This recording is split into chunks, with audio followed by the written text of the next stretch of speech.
July నెల వచ్చింది. జూలైలో ఏం చేసిండు? క్యాబినెట్ మీటింగ్ పెట్టిండు, మంత్రుల మీటింగ్ పెట్టిండు. మంత్రుల మీటింగ్లో చెప్పుకున్నాడట బాధ రేవంత్ రెడ్డి, ఏం చేయాలి, మనం అనుకోపోతే గెలుస్తామని ప్రజలు కూడా గట్లే అనుకున్నారు. ఎమ్మెల్యే వీకిండు కానీ కేసీఆర్ అయితే ముఖ్యమంత్రి ఉంటాడు కదా అనుకున్నారు. కానీ మనమేమో నోటికొచ్చినట్టు మాటలు ఇస్తే మరి అక్కడనేమో మనకు శాతనైతే లేదు, ఎట్లా చేయాలి అని అడిగిండట. అందులో ఒక మంత్రి గారు చెప్పిండట, ఒక పని చేసి సారు, ఇక కటింగ్ పెడదాం, ఎట్లా తప్పదు, లేకపోతే ఏదో ఒకటి చెప్పి కటింగ్ పెట్టాలి.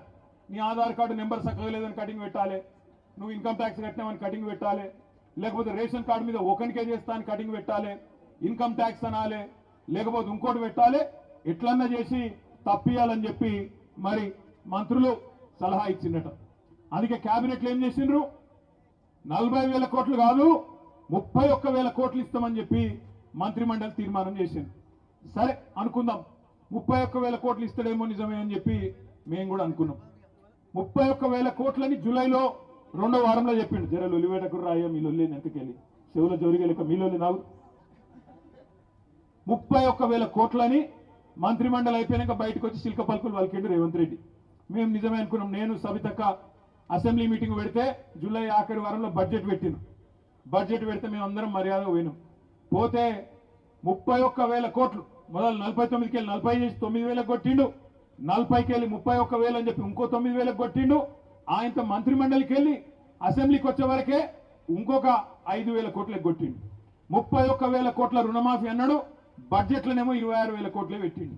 మాకు అర్థం కాలే, అవును చెప్పింది 31, ఇలా పెట్టింది 26, ఇదేం లెక్కనా రేవంత్ రెడ్డి అంటే ఇక దబాయించిండు, లొల్లి పెట్టిండు. మేము గట్టిగా అడిగితే, గట్టిగా మాట్లాడితే అప్పుల పాలైందన్న రాష్ట్రం యాడున్నాయి, లెక్కలు చూస్తే మంచిగానే ఉంది కదా, ఏం రోగం వచ్చిందా నీకు అంటే చెప్పశాత కాలేదు. అందుకే ఏమంటాడు సబితక్క, పాపం ఆయన ఒక్క మాట అనలే, గట్టిగా అనలే, ఒక్క మాట గట్టిగా అన్నది. ఏమన్నది? ఇంట్లో ఉంటే దోమలు కుడుతున్నాయి, ఇంటి బయటకు వస్తే కుక్కలు కరుస్తున్నాయి, ఏం నడుపుతున్నారు అని ఆయన రాష్ట్రం అని చెప్పి మాత్రం చెప్పింది.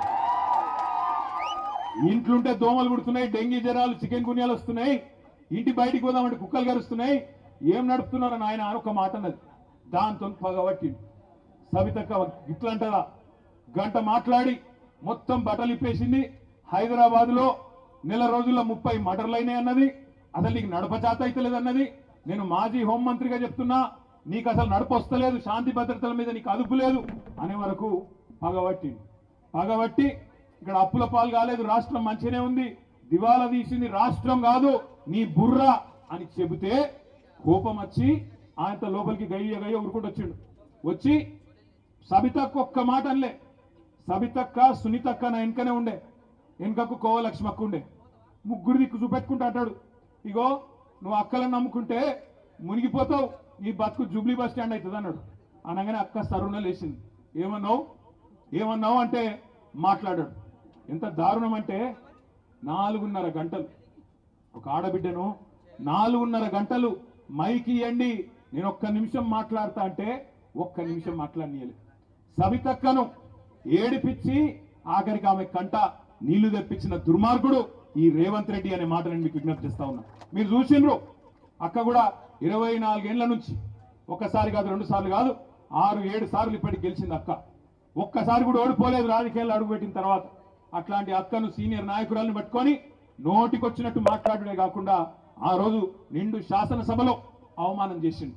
ఇవాళ నేను ఒకటే విజ్ఞప్తి చేస్తా ఉన్నా మీ అందరికీ, ఇదంతా ఎందుకు చేస్తున్నాడంటే ఒక్కటే కారణం, రుణమాఫీ మీద చెప్పే ముఖం లేదు, 6 గ్యారెంటీల గురించి మాట్లాడే దమ్ము లేదు, ప్రజలకు ఇచ్చిన వాగ్దానాలు ఏమైనాయి రేవంత్ రెడ్డి అంటే చెప్పే సమాధానం చెప్పే సత్తా లేదు. 49,000 40,000 ఎట్లయింది, 40,000 31 ఎట్లయింది, 31 26 ఎట్లయింది, 26కి వెళ్ళి మొన్న 15 ఆగస్టు నాడు ఖమ్మం పోయిండు. అక్కడ పోయి ఏం చెప్తాడు, అయిపోయింది రుణమాఫీ, 17,900 కోట్లు వేసినా ఒడిచిపోయింది, మొత్తం 100% అయిపోయింది అన్నాడు. ఇక్కడ రైతులు బగ్గుమన్నారు, ఎక్కడైందయ్యా రుణమాఫీ, తప్పు చెప్తున్నావు నువ్వు, తప్పుడు కూతలు కూస్తున్నావు, రేవంత్ రెడ్డి అబద్ధం చెప్పకు అని ఊరూరా రైతులు సాగు డప్పు కొట్టుడు మొదలుపెట్టింది. బ్యాంకుల కాడ లొల్లి, ప్రభుత్వ కార్యాలయాల కాడ లొల్లి, గ్రామ పంచాయతీల కాడ లొల్లి, రైతు వేదికల కాడ లొల్లి, ఎక్కడికక్కడ రైతులు కదిలే వరకు భయం పట్టుకున్నది రేవంత్ రెడ్డికి. నేను సవాల్ చేసిన, రేవంత్ రెడ్డి నువ్వు చెప్పిన మాట వాస్తవం అయితే, నీ మాటల్లో నిజం ఉంటే నీ ఊరు సొంత ఊరు కొండారెడ్డిపల్లె, వంగూరు మండలం అచ్చంపేట నియోజకవర్గం కొండారెడ్డిపల్లె. దమ్ముంటే నువ్వు నేను పోదాం కొండారెడ్డిపల్లె. సెక్యూరిటీ వద్దు, అధికారులు వద్దు, ఎవ్వడొద్దు, ఒకటే కారులో పోదాం. మనం పోయి ప్రజల కాడ కూర్చుందాం, రైతుల కాడ కూర్చుందాం.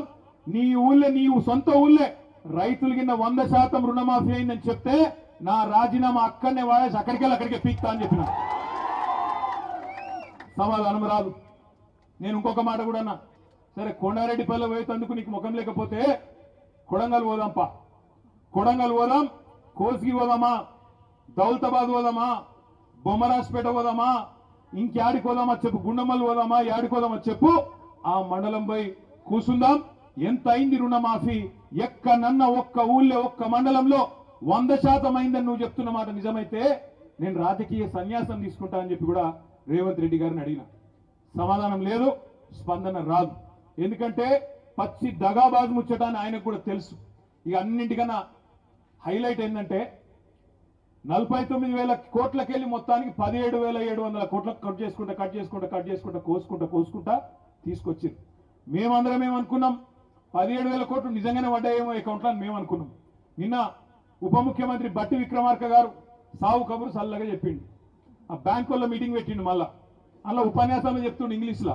ఎవరు? బట్టి విక్రమార్క గారు. రైతులకు ఇంగ్లీష్ రాదు కదా, చెప్పేటోడు లేడు కదా అనుకున్నాడు. వచ్చిన వాళ్ళకి చదువుకున్న వాళ్ళు ఉన్నాం కదా కొంతమంది. ఏం చెప్తాను ఎరికేనా? ఇగో మేము మీకు ఇప్పటివరకు 7,500 కోట్లే పడ్డాయి రైతుల ఖాతాలల్లా, మిగతాయి కూడా ఇవ్వాలే, జర మనం సర్దుబాటు చేసుకుందాం అని మాట్లాడుతున్నాడు ఉప ముఖ్యమంత్రి బట్టి విక్రమార్క. ఒక్కసారి నేను మిమ్మల్ని ఆలోచించమని అడుగుతున్నా. ఎక్కడ 49,000 కోట్లు, ఎక్కడ 7,500 కోట్లు? అంటే ఎంత? 7వ వంతు కూడా కాలే. కానీ సిగ్గులేని ముఖ్యమంత్రి, సిగ్గులేని ప్రభుత్వం ఇవాళ